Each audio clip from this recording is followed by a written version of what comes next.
1 minute to go, everybody. Let's give everyone some time to join in, but we start at 5 on the dot. Okay, so my timer says we're at 5 p.m. So we're going to start. Welcome, everyone, to our Live Well, Age Well seminar, an initiative of the Silver Surfers Club. This is the second session of the seminar. So welcome the new joinees who've joined us today, and welcome back the ones who joined us for the first seminar. It's awesome having you all here. Let me take you through what the Live Well, Age Well seminar is about first, for those who are joining us for the first time today.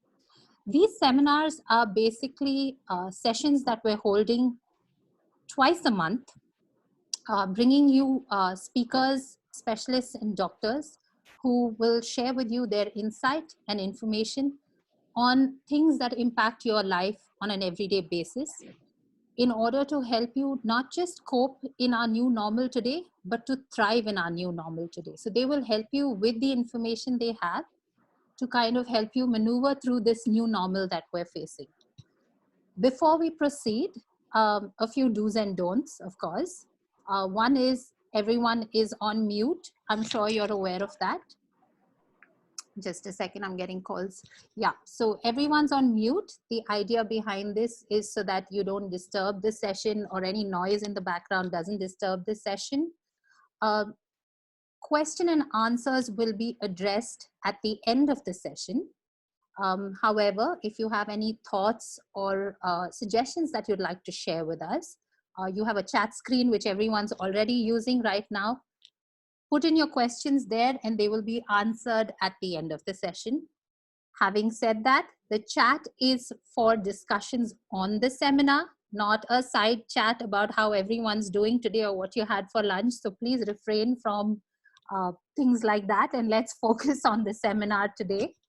And yes, like I said, okay, so there's one other thing. You have a share screen option. You might have a share screen option at the bottom of your screen. Whatever happens, do not touch it because it'll again disturb the seminar. So just taking your attention to that, do not touch it. Moving on, a lot of you are members here, and then we have some new joinees who don't know what the Silver Surfers Club is. So for all of you, hi again, I'm Dipti Varma Narayan, founder of the Silver Surfers Club. And who we are, we're a platform, in fact, we're an online platform today of people over the age of 55 who join us to reconnect, relive, and rediscover a life of purpose.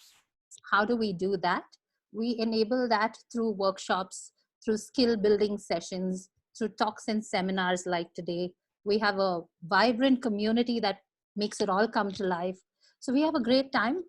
If you would like to join the Silver Surfers Club, or if you would like more information about who we are and what we do, go back to the website where you registered for this session. It's the silversurfersclub.in.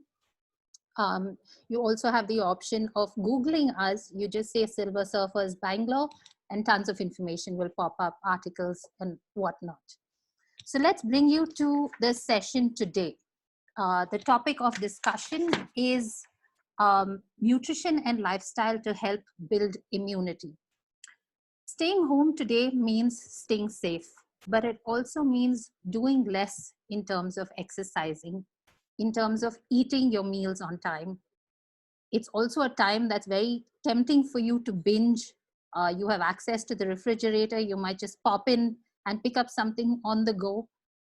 The reason we're holding this session today is because, to stay healthy at home, it's absolutely essential to eat healthy. Because what we eat and drink can affect our body's ability to not just prevent, but fight and recover from infections. And we're not just talking COVID, we're talking infections. It is the need of the hour. Today, Ms. Dharni Krishnan will explain to you just how you can eat your way to a healthy life, the importance of portioning your vitamins, minerals, and fibers, and much more. Allow me to introduce to you today Ms. Dharni Krishnan, who's right here in the middle of my screen and smiling. Thank you so much for making time for us today. She's been extremely busy. In fact, she's just held a seminar for over 800 people yesterday. So she's been doing back-to-back seminars on the topic.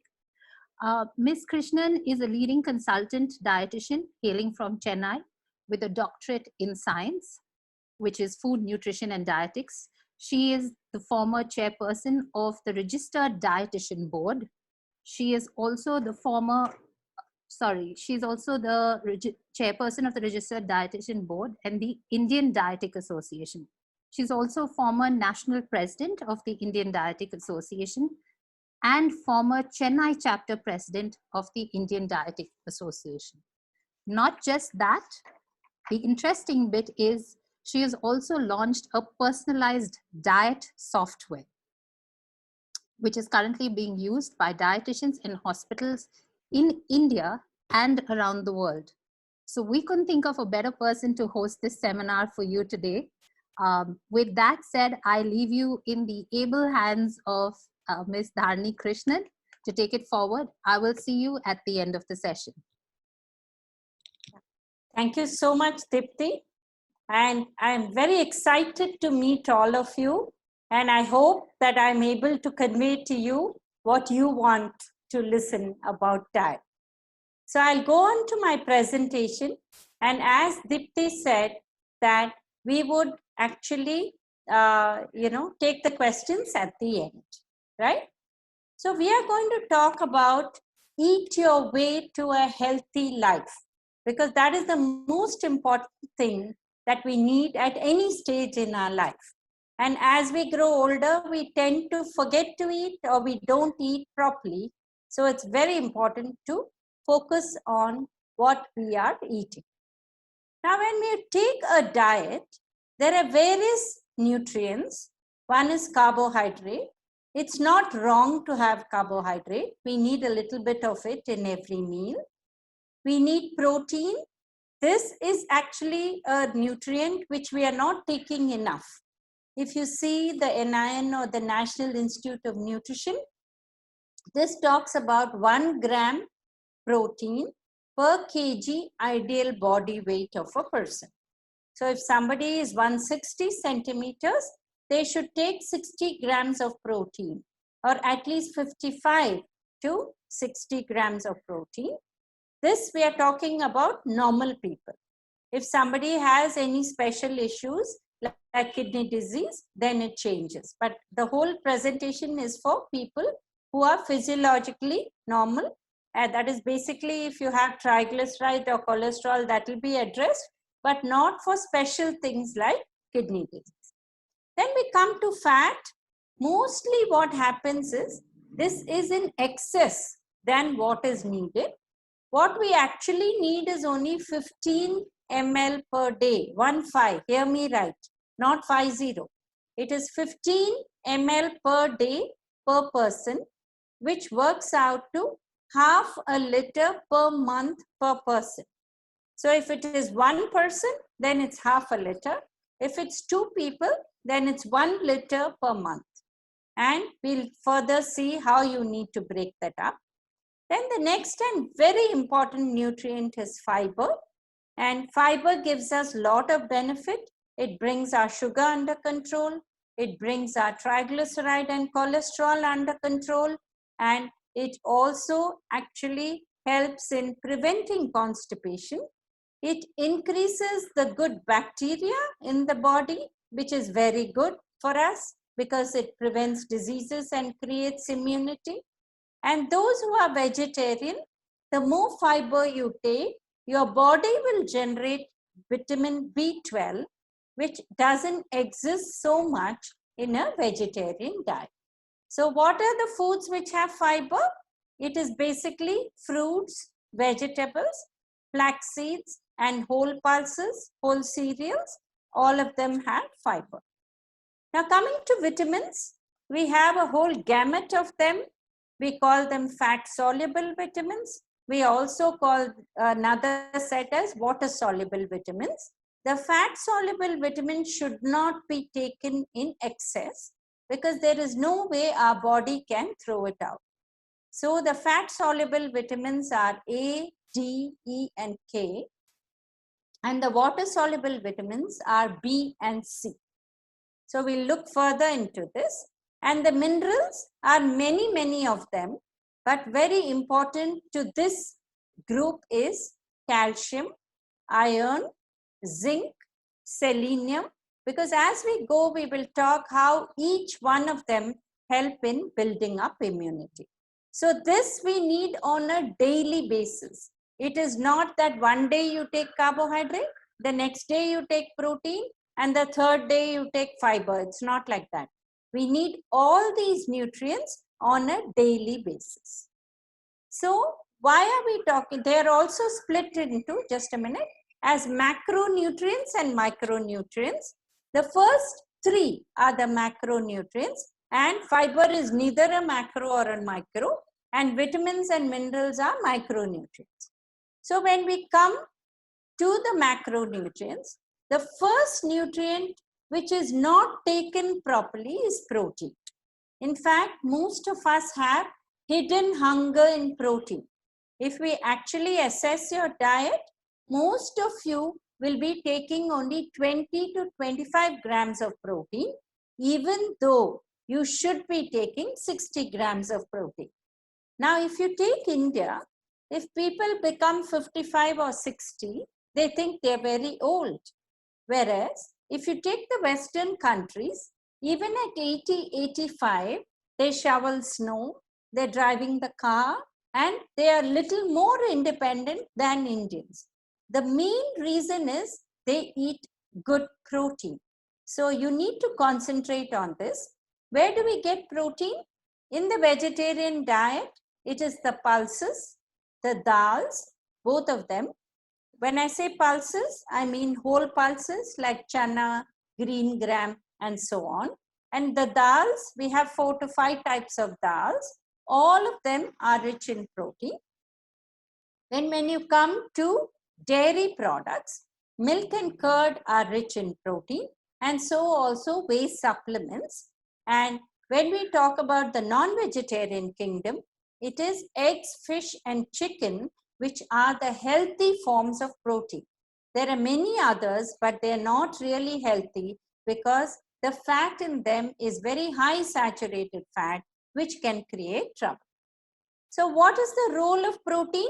It prevents muscle wastage, which is what keeps you active. It reduces your falls. It reduces you from becoming tired very easily, and it helps you in ability to walk and do many more things. So protein is very important. It prevents malnutrition, because if you have hidden hunger for protein, our body cell, every cell is made of protein. Our immune system is completely protein. The white blood corpuscles that fight our virus and bacteria is protein. And so also many of the enzymes and hormones. And hence that is why we need protein on a daily basis.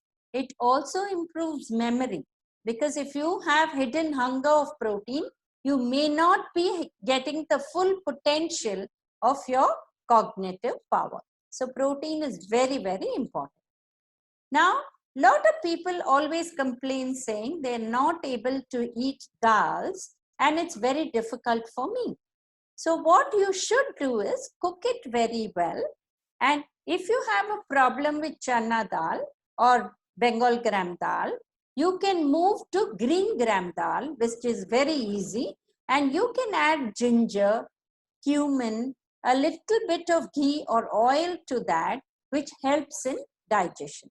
So you need to take the dal, and especially if you're vegetarian, it is very, very important to take your dal. Now, a lot of people get into depression because they say we don't like the food we eat and so on. But depression only has to be in the Bay, isn't it? Now it's attacking Odisha today and West Bengal.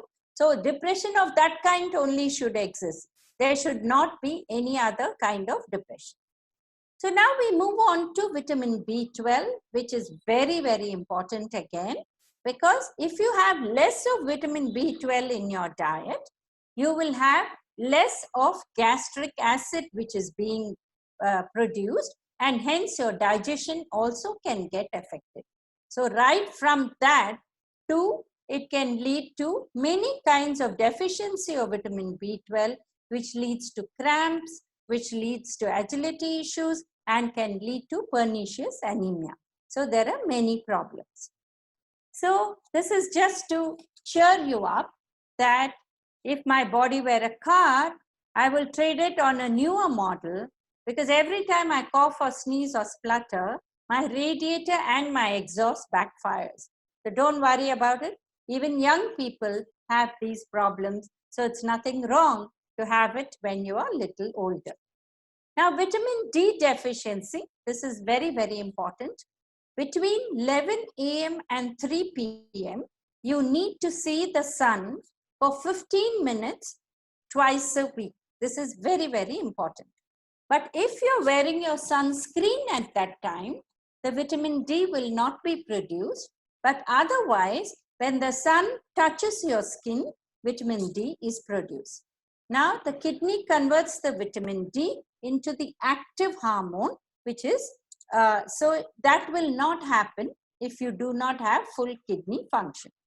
Now, today, a lot of people are given vitamin D supplements because actually India being a tropical country, I come from Chennai. Yesterday it was 42 degrees. Today we are at 38 degrees. I'm very happy to see your temperature, which is at 32 degrees today. I'm very jealous of you, right? So we are literally burning. And so people thought the National Institute of Nutrition, which gives us the recommended daily allowance, they actually did not give an RDA, recommended daily allowance, for vitamin D, because it was understood that everybody is going to be exposed to the sun. But the lifestyle has changed, the way we live has changed. So in the past 10 years, slowly it started coming, the vitamin D deficiency, but today it's reaching the peak. Out of 100 people, almost 50 people are deficient in the vitamin. Hence, supplements have been given. If you have been given supplements, please follow the order, because initially it will be daily, then it will be once a week, then it will be once a month, and then you need to check your blood values again, whether you need more supplements or not, right? So this is something you have to be very careful about, because vitamin D is related to bone health. So if you don't have proper vitamin D, if you're deficient in vitamin D, your bones can become brittle, and a very small fall itself can lead to a crack or some other problems in the bone. So it's important to correct your vitamin D. Now this is just to cheer you again. We say this in all the meetings, and now in online meetings it's very important. You are here, yeah, but you don't hear. Why? Because your mind may not be in the same place that you are in, isn't it? We are always multitasking. So even in an open conference, people are not listening. And in this, we are always multitasking. So we may not be listening at all. So please come back and listen to the lecture. Thank you. Next, we come to folate, which is vitamin B. Okay. Now, this deficiency can lead to Alzheimer's, can lead to thrombosis, which means clotting of the blood, or Parkinson's disease. It need not be the only cause. If genetically you are aligned to these, you can get it also. But folate is a B vitamin. It is present in the dals. And if you take even 3 to 4 tablespoons of dal, you get the folate that you need for that day. But apart from that, I'm sure most of you are taking B complex and C supplements, so you will be getting it. So it's not a problem. Now zinc. Zinc is very, very important for immunity also. And they found in China, those who were deficient in zinc, they were getting into trouble of COVID, even though they were young or they did not have the issues of immunity suppression, which some people are because of medicine. So now what the US has done is they are prescribing zinc as supplements to everybody, because in the US people don't take so much of vegetables and fruit. There is one category who live only on vegetables and fruits, but the other category which eat only processed food. So zinc, when do you get deficient? When you're not taking enough of vegetables and fruit. And when you are in the 5th and 6th decade and above, you need at least 1 cup of vegetable at lunch and also at dinner, and that fiber will give you the zinc. And the days that you're able to take a whole grain such as wheat or red rice or the millets or whole pulses once in a way, the zinc comes to you. So it's very important that you use these, even green leafy vegetables has zinc. Now coming to vegetables, before I move on to the deficiency of zinc and what it produces, I just want to tell you a very easy method by remembering what you have to eat is our Indian flag. It is orange, white and green. Replace the white by red. So orange gives you beta carotene, which is an antioxidant. Red, tomato, watermelon gives you lycopene, which has anti-cancer properties. And green, we have the highest biodiversity in our country. We have 16 varieties of green leafy vegetables, whether it's palak or it's the different types of palak which are available. 16 varieties, which is not available anywhere. And one of the best is drumstick leaves, which is available in the south in large quantities. And this has been powdered and sold in the Western countries as a superfood. So when we do get drumstick leaves, even adding 10 or 20 leaves to your total diet gives you that huge benefit. And all green leafy vegetables also have zinc because they have high fiber. Then comes the beans variety, then comes the gourds, which are also green in color, and every one of them are important. So if you have zinc deficiency, what are the problems you can get into? Dermatitis, diarrhea, and wound healing will be delayed. But most important at this point is, because of the lockdown that all of us are in, I know Bangalore is out of it, you need to take fibrous food to get the zinc for the day, which will give you the immunity. So this is again something to cheer you up, that the women think that the men are whistling at them when actually they are wheezing. Actually, what is happening is, yes, Dipti, you have something to say? Yes, Ms. Krishnan, I would request you to go a little slower, just so that, I mean, this is all new information for most of us, so we can kind of absorb it all. So kind of slow down a little. Sure, sure. Thank you so much. Sorry, no, not at all. Thank you. Yeah. So this is just to say that even young children wheeze. There are adults who wheeze. There are, even young adults who wheeze. Wheezing is a very big problem because of the pollution that is around. And if you have wheezing, you need to take your supplements and medicine properly, because only then your respiratory system will work properly, and that will help all your nutrients reach your body parts very nicely.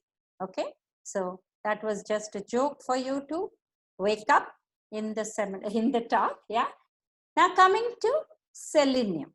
Selenium is very, very important, and you don't have to worry.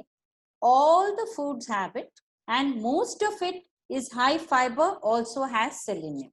And it is an antioxidant, one of the best antioxidant. At this point, I want to tell you what is an antioxidant, right?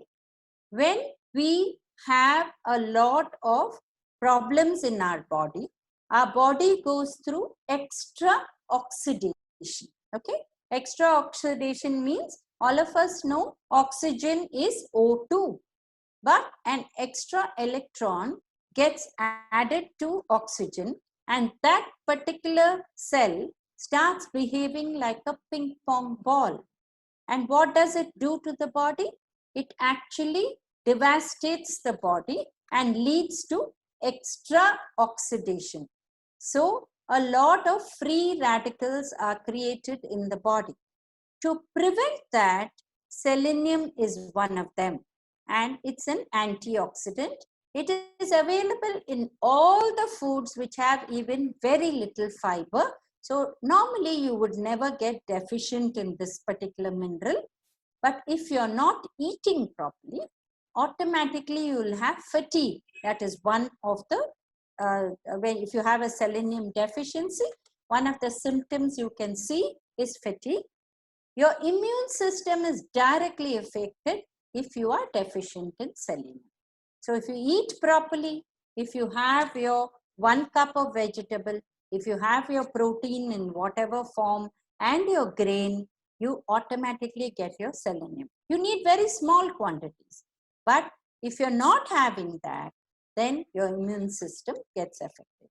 There will be muscle weakness. So there will be aches and pains all over the body, which could be a simple selenium deficiency. So all you need to do is take a blood test, and if it is there, you can add selenium supplements to your medication. Now, all that I told you now is not just information. We expect you to actually undergo a transformation to eat properly. This is very, very important, because whatever I have told you, you need to bring it into practice in your daily diet. There are many more times I'm going to repeat what I have said, and in the question and answer session, if you have any specific questions, I will be very happy to answer. So this is a very busy slide. Don't worry about it. All that we want to say is all these vitamins are very, very important for building your immunity. Vitamin D, we already spoke about. Apart from the non-vegetarian, apart from the sunshine, you also get it in fortified products.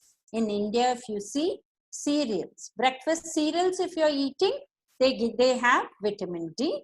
Your oils also are fortified by vitamin D, some of them, not all of them, but they come as fortifications.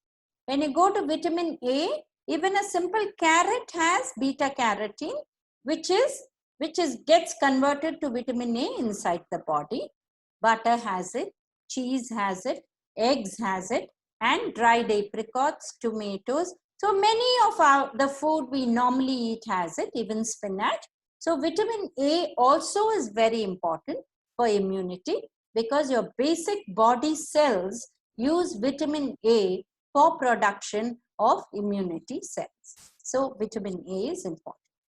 Next we come to vitamin C. We'll be seeing more of this after this in more slides also. It's not only the orange, the sweet lime, guava, which all of us know, broccoli, spinach, and all of this, but it's also amla, which is in our country, which is very unique and gives vitamin C. Vitamin C is also an antioxidant. Only here I have a small thing to say. If you're using lime, or if you're using orange, or if you're using sweet lime, cut it just before you're going to eat it. Don't take lime, make lime juice and use it for 2-3 days. There is going to be no benefit of the vitamin C, because it reduces when it gets exposed to air. So vitamin C, when you use it as a citrus fruit or as lime, you need to cut. That's why it's called fresh lime. That's why when you put it in the salad also, you cut it just then and you squeeze it. So that's the way you have to do it.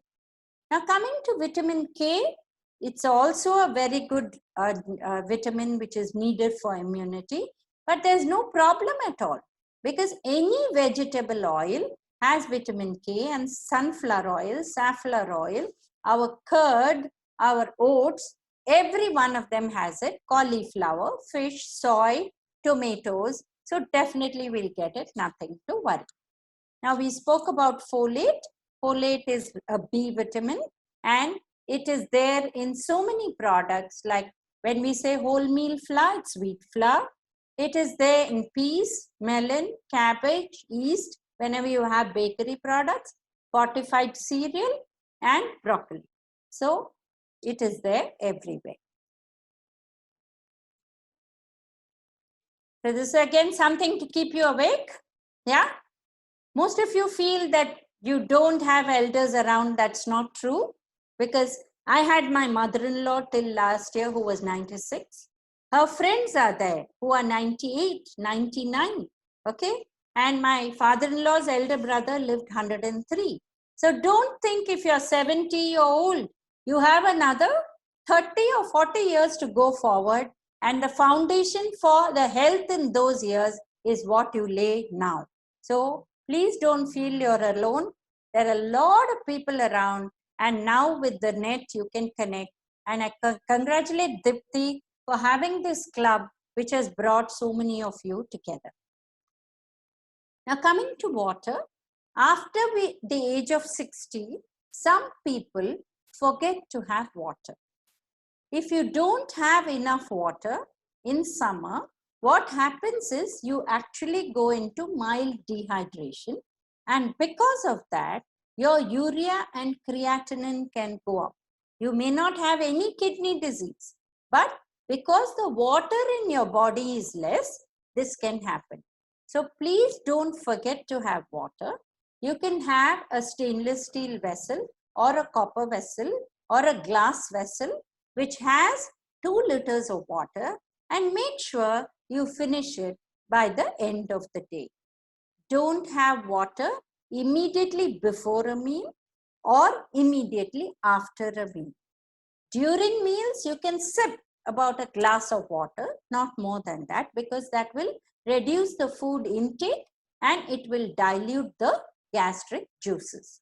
So this 2 liters, because I assume most of you are going to be at home and not exposed to the sunlight. But if there is anybody who is going out in the sun, you would need about 2.5 or more of water. It depends on the exposure to the sunlight, the amount of rigorous exercise you do, and the sweating that happens in this season. So an average is 2, but somebody may have water restriction or fluid restriction, then it's different for them, because our food itself is watery, whether it's the rasam or whether it's the sambar or whether it's the buttermilk. So we do get a lot of fluids from our food itself. Apart from that, for normal people who stay home, it's 2 liters. Those who are exposed to the sun, they need more water. Now, heartburn is something which worries a lot of elders, which is called GERD or gastric esophagus reflux disease. This creates a lot of trouble to them, and a simple method is just take ash gourd. It is a vegetable which is round in shape, which has green, light green color outside and white inside, right? So this one you can just, raw ash gourd, you can just beat it up and have it with a little salt if you don't have high blood pressure, and you can, or have it plain and just have it for a week. If you have severe heartburn, it will go down. But if there's anybody who's wheezing, please don't take this, because ash gourd can increase the respiratory issues. Next is constipation, because constipation is very common today in every decade of life, right? So, and it's more common as we age. The reason is because we don't take enough water or we don't take enough fiber in our diet. So some of the easy solutions to get over constipation would be increase your vegetable consumption. You don't like vegetable as vegetable, you like it only in one meal at lunch, then make soups for yourself. I know this is not a great time to have soups, but soups are full of fiber and they're very helpful, and they will prevent constipation. And if you include it at dinner, nothing like it. It is one of the best things to have. Like now it's guava season. I'm sure Bangalore is full of it. You have better fruits than us at Chennai. So use all the fruits, because fruits have soluble fiber and they'll help you prevent constipation. Take warm water early in the morning, about half a cup, and normally people are able to relieve themselves. Take ginger and cumin in your diet wherever possible, because this helps in digestion and prevents constipation also. Dipti, you have something to say? No, I'm okay. Yeah, okay. You're going fine. Okay. What would be the time now? It's 5:40, 5:35. Okay, great. So now we have just a couple of other things.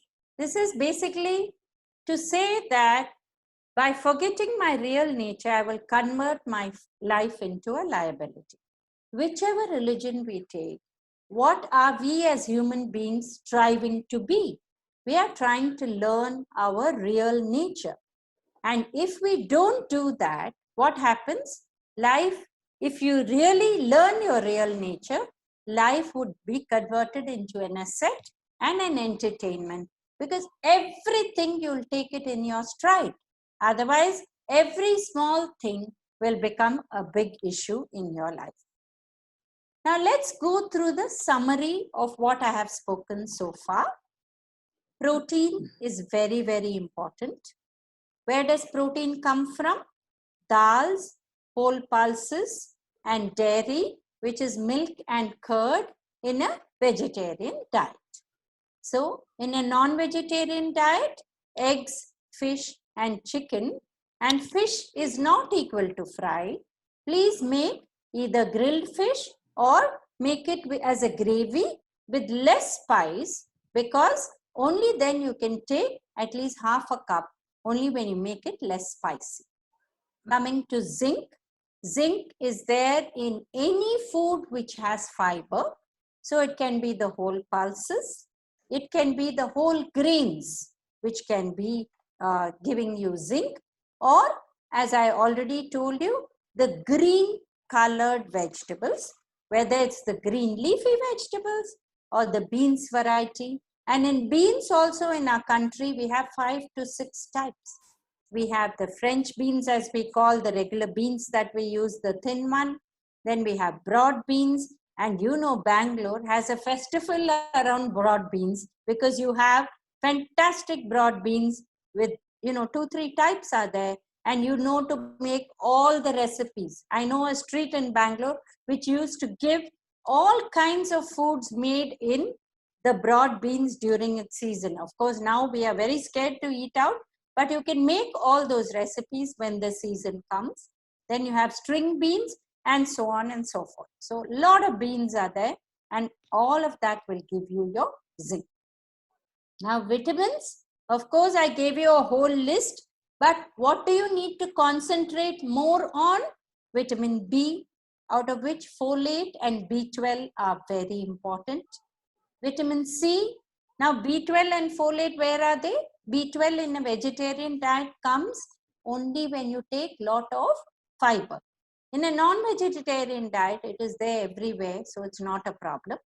And vitamin C, it's lime, citrus fruit, oranges. And coming to oranges, do not take the Malta or the Australian orange, because it's full of sugar. If you're diabetic, it is better to wait for the Nagpur orange or use sweet lime. Don't go for the other one. You know what I mean, right?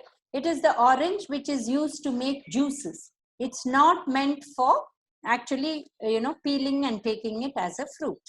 Then coming to vitamin D, if possible, go for sun exposure between 11 a.m. and 3 p.m. 15 minutes twice a week. No sunscreen on you. Then the vitamin D will not be produced. Otherwise, there is vitamin D fortification, and it is there in milk, curd, it is there in all non-vegetarian products, and you can go for supplementation. Your fortified cereals, your fortified oils also have vitamin D. Selenium is very, very important. It is already there in all fibrous fruits, so you don't have to take something separate. But in case for some reason you're not able to take it or not able to digest fiber properly, then you need to go for selenium supplement. Thank you very much. I have finished my presentation maybe 5 minutes early. I'm happy to take as many questions as I can. Thank you, Dharani Krishnan. It was a really insightful session. A lot of it, things I haven't thought about before. So thanks for that. We have quite a few questions coming in. I'm Yeah. just going to address them one after the other. We have some time for questions. So I'll start with Rama Ramchandran. Do you think eggs should be included for seniors in their daily diet? It's excellent. You can take 3 whole eggs a week because most of us have higher cholesterol, and you can take more of egg whites. 2 egg whites alternate days and have whole eggs alternate days. Like that you can do. Dipti, shall I stop sharing my screen? Is it Sure, okay? you can stop sharing the screen. Yeah, so I can see everybody. Yeah. Yeah. So Jaya had written in earlier asking what deficiency in the diet leads to memory loss, or we'll flip that across. What can one eat to improve memory? One is protein. Second is all the vitamins and minerals. And if you have a particular issue where you're moving towards more of memory loss, the best would be to have a little more coconut oil in your diet. Before, coconut and coconut oil were the bad fellows. Today they've become the good fellows. So nothing to worry. Research has shown that a little bit of coconut or coconut oil is not going to worry. But if there are some people from Goa or Kerala, please don't overdo it and have one full coconut every day. That's not what we're talking about. A small quantity, 2 tablespoons of coconut, say thrice a week, and about a teaspoon of coconut oil. This can help very much in improving your memory. Excellent. Okay, Saroj Rao writes in, she says, how important is vitamin B12 for our body? And what are the sources specifically for vegetarians? See, vegetarians, the moment they have their fiber properly, having 1 cup of vegetable in each meal. When I say each meal, I mean lunch and dinner. But some people like to have a very light dinner, which means they could have the vegetable around 6 p.m. or have a cup of vegetable at breakfast also. It doesn't matter. As salad, as cooked vegetable, as grilled vegetable, whichever works for them. And the more fiber they take inside the body, when the fiber moves through the large intestine, good bacteria are produced, which produces the B12. So there's nothing to worry. Nowadays, people are having B12 deficiency is because they are not taking enough fiber. That is the reason. But if you do have deficiency, it's nothing wrong. You can pop a pill of B12 because it is only a water-soluble vitamin and you cannot get toxic because of that. Okay, thank you for that. Devraj writes saying, I'm a diabetic taking 2 types of insulin, a total of 100 units. He's a 90 kilo 6-footer. What is an ideal diet for someone like that? See, diabetes and on insulin, if we have to know what type of insulin, that may be very difficult to ask now. So basically, you need to maintain your meal timings. You need to have a little more protein than your normal this thing. Like if you take a plate, a medium-sized plate, right? What you should do is have about 3/4 cup of grain, whether it's red rice or whether it's wheat or roti or upma, whatever you're having, or 2 rotis is equal to 3/4 cup of whatever grain you're taking. Take 1 cup of protein, whether it's dal or egg white or fish or chicken. That's why I said fish and chicken should be made with less spices. Only then the quantity can go up. Grilling them would be one of the best ways of eating them. And also have vegetable.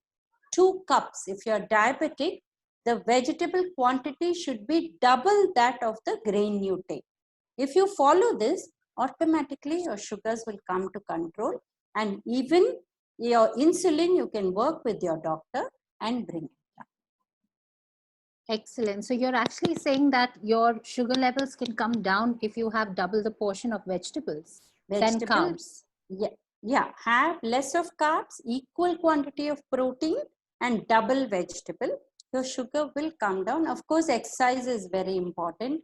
De-stressing is very important because sugars go up due to multiple reasons.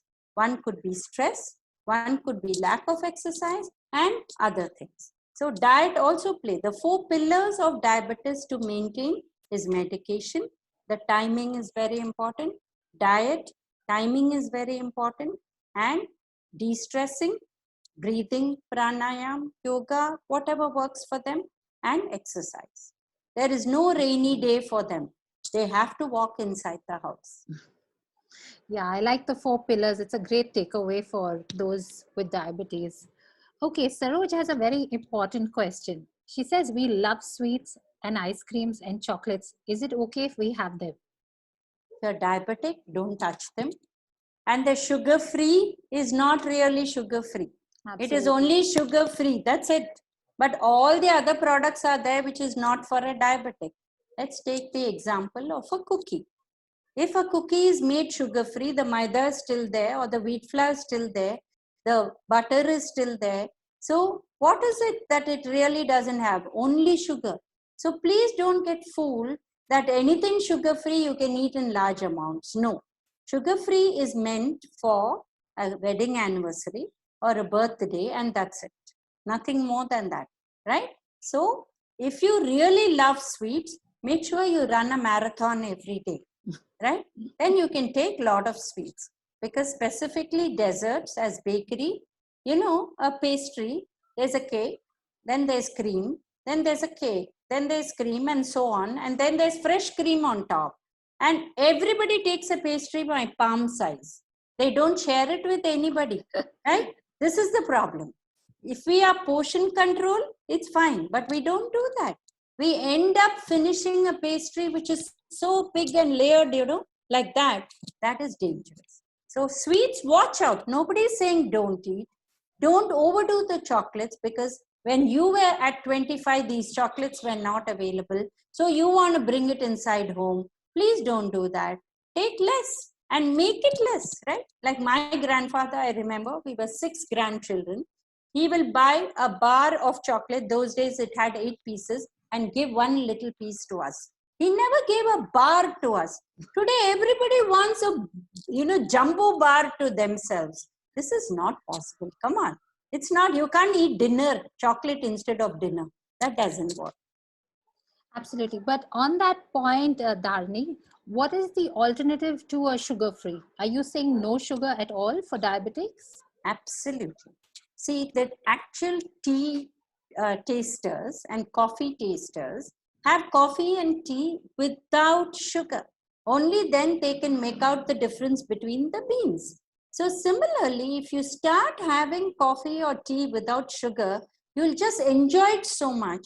The moment the sugar comes in, you say, hey, this has spoiled the whole taste, right? Similarly, all our foods have a lot of carbs, and carbs is always sweet, whether it's rice, whether it's wheat, whether it's millet. They're already sweet. Why would you need the sugar? You actually don't need it. It's just a crutch that we are holding in for the past 30 plus years. Before that, it was jaggery or palm sugar. Today, people say we'll take that. No, because jaggery is just 2 steps before sugar. And palm sugar also raises blood sugar. So if you're diabetic, please keep away from all of this. Then you won't reach the stage where you're going to be more and more medicated. And what happens if you're not diabetic? Then what's the amount of sugar you can take? Everybody, diabetic, 0 sugar. If you're not diabetic, 3 teaspoons per day. But today at home, all of us have a buy one, get one free. And what is that? A mug, which is 300 ml. And what we used to take was 150 ml. We never stop at half a mug. We always fill it up. Then the sugar doubles or triples. So you finished your whole day sugar in that 1 mug of coffee or tea in the morning. So please don't do that. See, America has 95% obesity and all the problems because they are overdoing their sugar. They have about 80 to 90 grams of sugar. We were at 10. Today we are moving to 30. And that is why we are seeing so many problems. So sugar and there's hidden sugar. Suppose you buy chips and have, it has sugar. You don't even realize. You have mixture or kurmura. Already sugar has been added to that. So even soup, which is salty, has sugar in it. Cheese has sugar in it. We are not realizing. So the commercial products think if you add sugar only, you're going to buy it. So already it has sugar, whether it's sugar or sugar-free. So we don't need to take extra of it. It's not advisable. Okay, no sugar for anybody from now on. Moving on, Yasmin Seth has a question in terms of eggs and egg intake. Would you suggest egg whites or the whole egg? Whole egg 3 times a week, because research now says whole egg is not bad. But still, being the cardiac capital of the world, we are still worried. So have 3 whole eggs a week. The rest of it have as egg whites. There's no problem at all. Okay, and Uma Pai to that question says, doctors generally prescribe only white of an egg and not the yellow. Is there any specific reason there?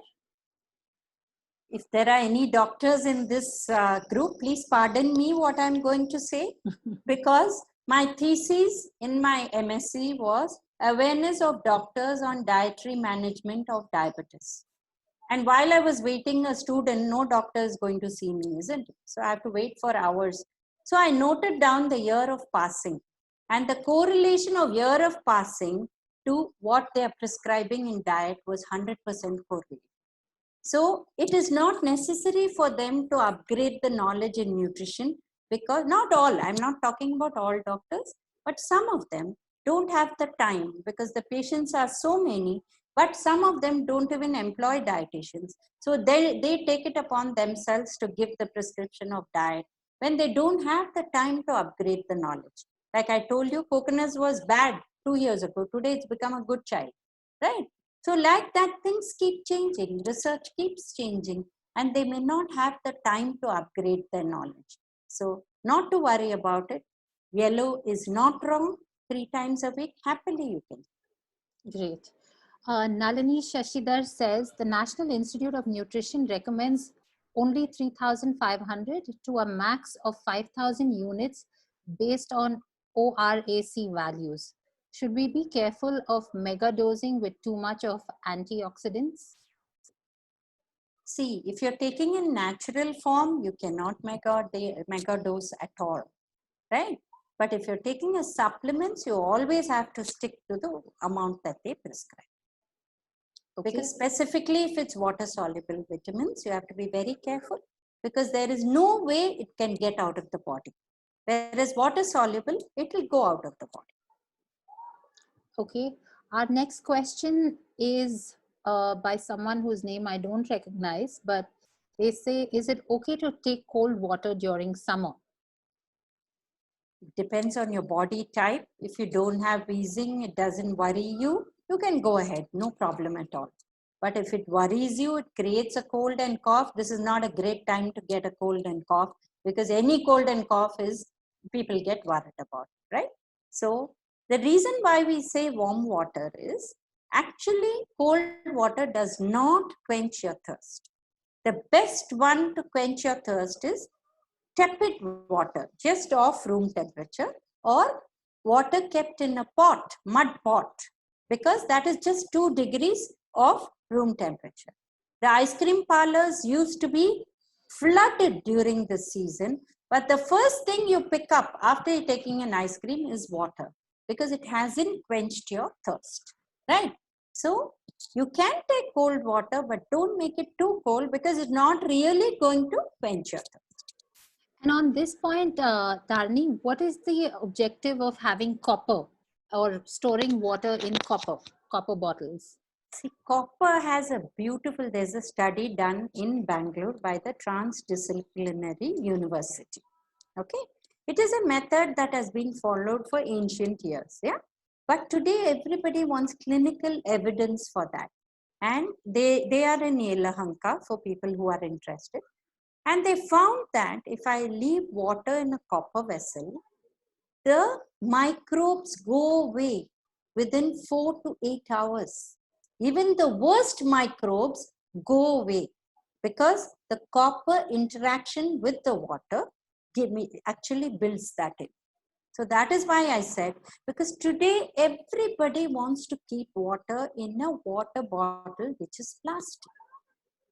We are in a tropical country, and plastic in the heat actually releases plastic into the water. and you're getting xenobiotics, which mean you're eating plastic. Please don't do this. Have a stainless steel. There are very nice stainless steel bottles available. There are glass bottles available and copper vessels available. That is why I mentioned that. I'm glad you asked that question because it's very important that we don't eat plastic. Yeah, I think also just water aside, I think it's important to start keeping plastic out of our lives and go back to stainless steel, right? Absolutely. Absolutely. Okay, there is a question about ash gourd.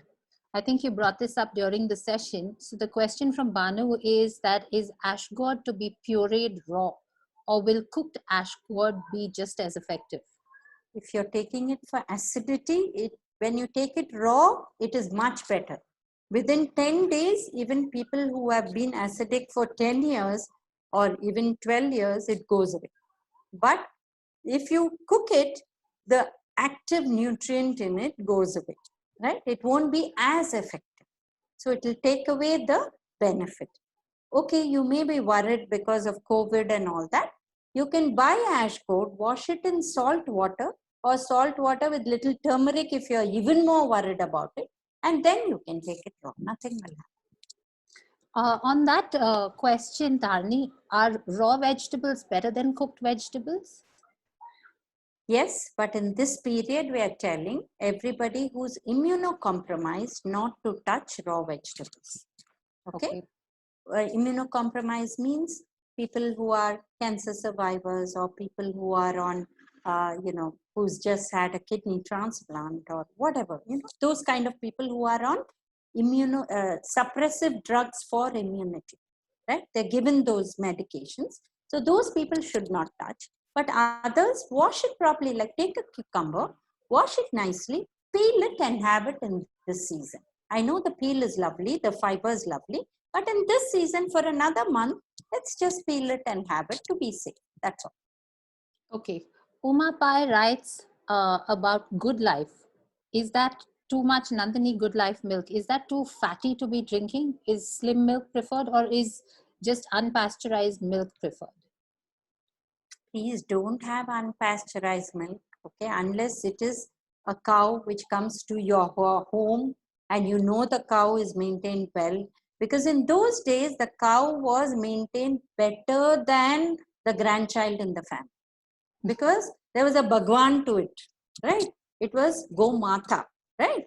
So they took extreme care. The ghee was first given to the cow, right? To that level, it was, they did puja to it, they took care of it. That was a different age.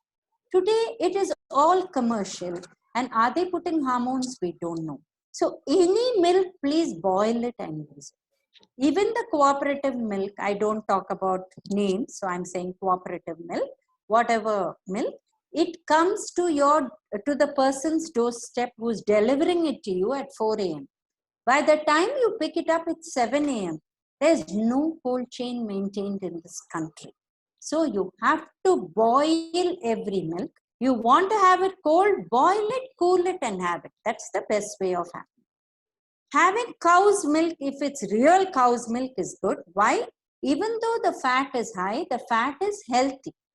But if it's a mixture of milk or a designer milk, as I call it, because they mix buffalo milk, cow milk, this milk, that milk, they remove what they want, they put in what they want. In that case, tone milk is better. Because you don't know the quality or type of fat that is there. It is not the quantity alone. It is the quality which is very important. Like I know for Chennai, we get excellent organic cow's milk delivered at home. In such cases, you can have, I'm sure Bangalore also has, you can have. But otherwise, go for tone. Okay, so tone milk over full fat milk, basically. Yeah. Okay, Josephine asks us, are teas considered fluids for water, or maybe an alternative to water like green tea, hibiscus, peppermint, etc.? For who, I mean, do they have some issues or no? Normal people, then no problem. But tea also, the tea board says only 3 to 5 cups per day, which includes your green tea. You cannot boil a liter of water with green tea and have it through the day because it has anti-nutrients. you should have tea only in empty stomach or between meals. You should not have tea or coffee immediately after a meal. If a Britisher had it, it is because their food was very different and they had excess iron and excess calcium. Whereas in India, we have calcium and iron deficiency. So we should not be having coffee or tea immediately after any meal. You have it before a meal, wait for half an hour, or after a meal, wait for half an hour and have it. It's fine. Then the next is that the hibiscus and all of that is fine. There's no problem at all. But water, any water is considered water. Because if you have a fluid restriction, whether it's green tea, regular tea, coffee, rasam, buttermilk, everything is considered. But if you are not, then it doesn't matter. A little extra, little won't worry. Okay, great.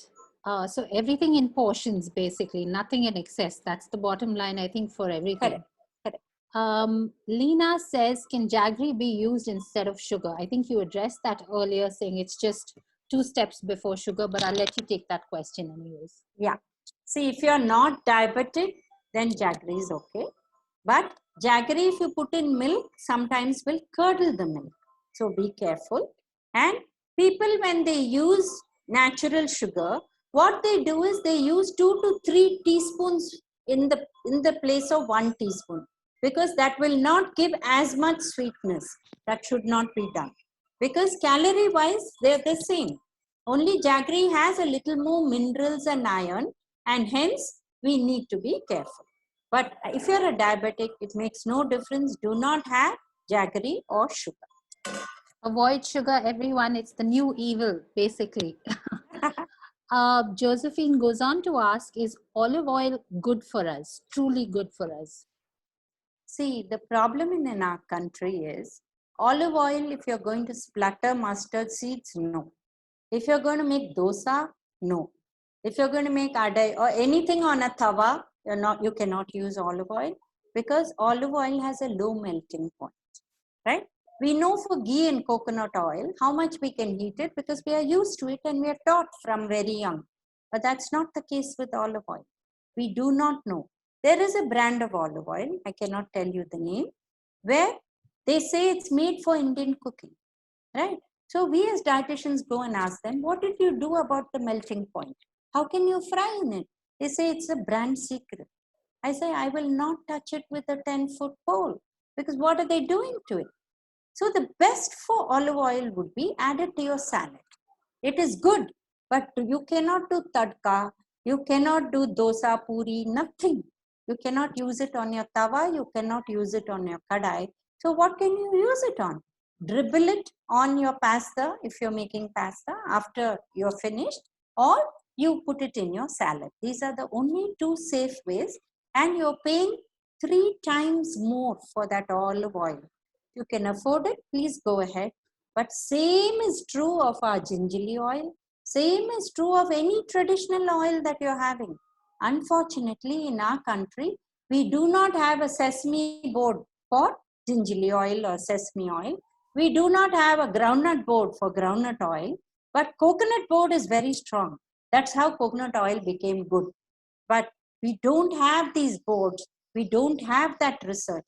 But what is the test of time? It is these people who are 85 plus, who are absolutely fit. There's no cardiac disease. There's no diabetes. There's no problem, no blocks, nothing. How is it? But they've lived all their lives on traditional oil. So nothing to worry. You can have the traditional oil, which is available locally to you, and that is the best for you. I think going traditional is always the safest, right? I mean, a lot of this is just fancy and costs the earth and is fashionable to use, but sometimes just going back to our Indian roots especially is best for us. Correct. Okay. And America is actually adding coconut oil to its coffee. We know how to add coconut oil in tasty things, right? So that's the problem. Everybody follows Indian diet, whereas we follow all the wrong diet. True. Josephine says, do you recommend multivites, glucosamine, and something called CoQ10? CoQ10. If your doctor advises, you can. Because as dietitians, we cannot prescribe supplements without, we work together with the doctor. We can't just give you a prescription of supplements. It's not allowed. So I can't just tell you offhand, go have glucosamine, have Q10. I cannot tell. Because we should not be doing that. In today's day, Dharani, given that, we're all looking at building our immunity and things like that, I've been told personally that multivites are good. Is that something you recommend that we do just to kind of stay safe? It is definitely good. There's no two ways about it. But I'm saying as a dietitian, I can't prescribe. That's what I'm saying. Okay. So professionally, we are not allowed in India to prescribe supplements. Yeah. Okay. Josephine, again, another question. Is intermittent fasting good for seniors after 65, over the age of 65? It depends. If you're not acidic and you have the mental strength, nothing like it. But what is intermittent fasting? It is 16 hours off and 8 hours on. That is 16 hours you fast and 8 hours you eat. It doesn't mean every hour of the 8 hours. No, not at all. Suppose you start your day at 8 a.m. By 4 p.m. you're done, right? You have 2 major meals at that time and 1 snack. That's all you're allowed. Do you have the mental grit to do that? They do it for 15 days or a month. And then after that, they come around and say, tea is not wrong. So we have our tea, we have our milk, we have this. So slowly they change it according to their whims and fancies. And that may not work, right? So if you want to do intermittent fasting, first you should not have acidity. You should not have GERD. You should have the mental strength to hold it on, right? Because otherwise you won't be able to manage 8 a.m. to 4 p.m. Then you're done with food.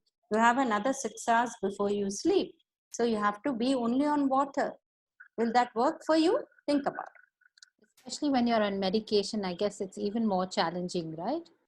Yeah, but if you do it right with the professional, you need the doctor and dietitian because your sugars will drop and you have to work with them. Wonders happen. I'm not saying no. Wonders can happen with intermittent fasting, but you need to have, a CGM on, continuous glucose monitoring, which is giving you your data. Or you need to take your blood test so often and you have to report it both to your doctor and dietitian who have to be with you 24/7. Do we have those facilities in our country? Is a big question. Okay. Neelam Singh says, I would like to know about costochondritis, why it happens and why B12 is on the higher side, as her mother has this problem. She'd like some guidance on diet and exercise. See, basically they need to, see, B12 as a metabolic issue is a problem. So they will give enzymes to reduce it and they need to do exercise. It's very painful, but they need to do exercise. The best example I would say is sit in a chair which is a little tall and try to do the swinging action in the leg, right? If suppose you're sitting on a swing, what would you do? Those kind of things. Even take 2 half-liter water bottles and keep doing like this so that your muscles do not have trouble, and help them and encourage them to walk and do whatever they can, because this can be a big step forward. Great. Just a couple more questions, Dharani. There are tons more questions, but I'm just going to pick up a few.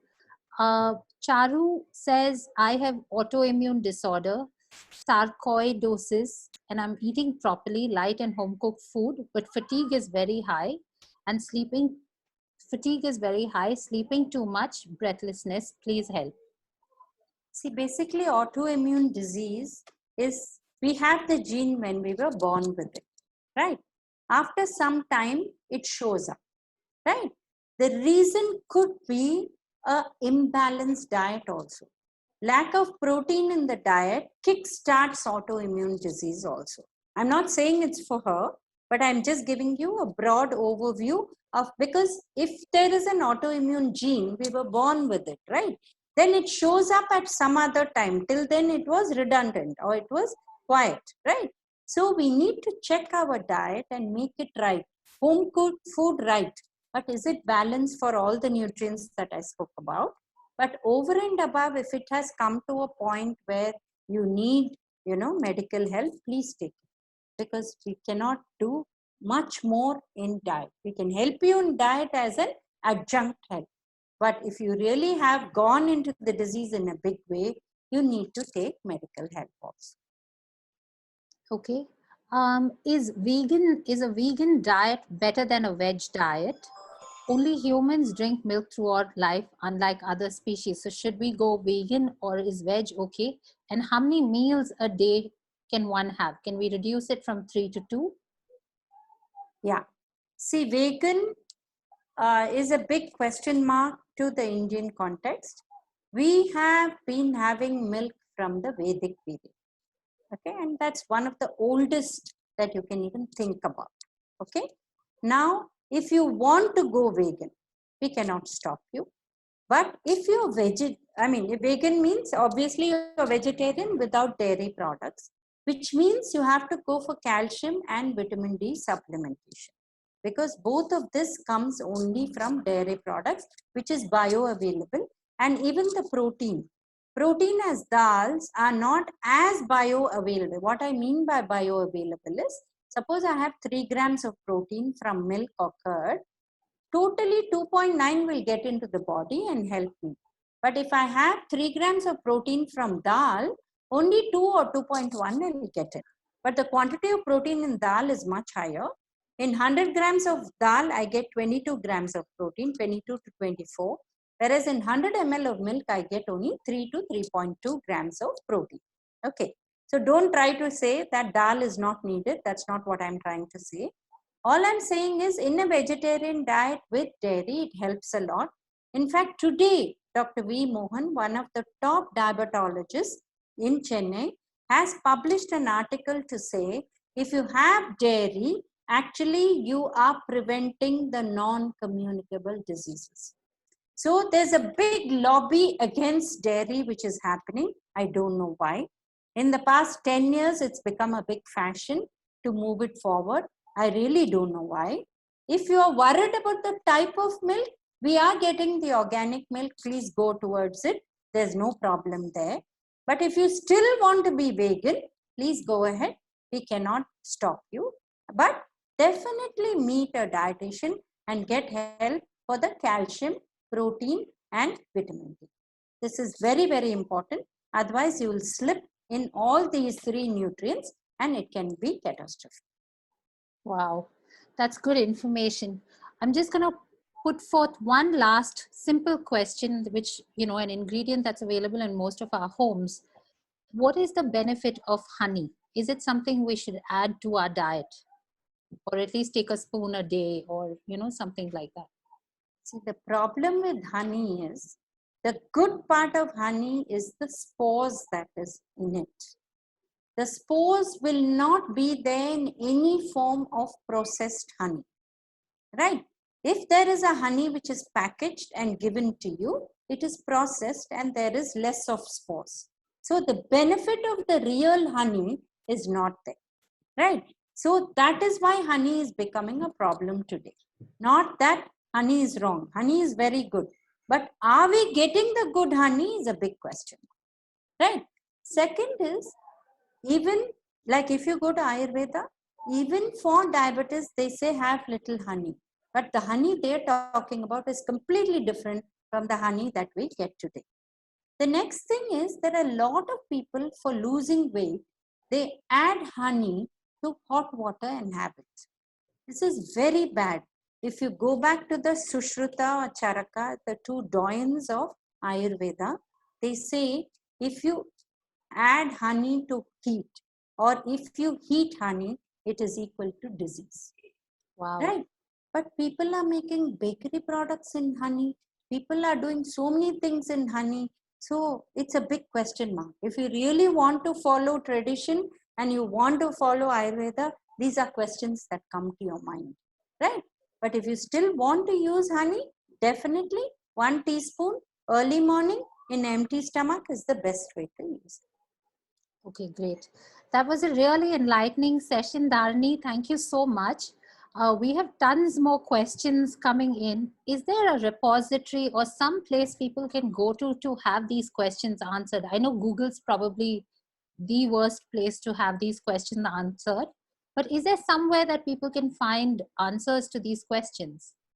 If you can put it on a document and send it to my email, I'll answer it. Okay, great. That's very generous and kind of you. All right, so great, guys. With that, I'm sorry I couldn't take a few questions, actually quite a few, because we'd be here all evening. With that, we come to the end of this session. Please send us thumbs ups or whatever you want in the chat to let us know how you liked the session. Was it good? Did it satisfy your needs and your questions about diet and living well and eating healthy? Quickly, while this is the end of session 2, we have quite a few more seminars coming up. The next one is another very interesting one. It's about digitization and the use of digital apps, as well as, very importantly, digital safety for seniors. So if you haven't yet registered for that session, you know where to go and what to do. So please do that. And thank you everybody for your time. It was great seeing all of you here. And we'll see you at the next session. Thank you, Dharani, and thank you, Rama Ramchandran, for helping admit everyone into our meeting. Thank you so much, and thank you to everybody for attending the session. It was wonderful. Thank you. All right. Thank Bye. you. Bye-bye, everyone. Bye.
Hey everyone, feel free to leave this meeting. We're done with this. I know a few of you all are here wondering what's happening next. This meeting is done.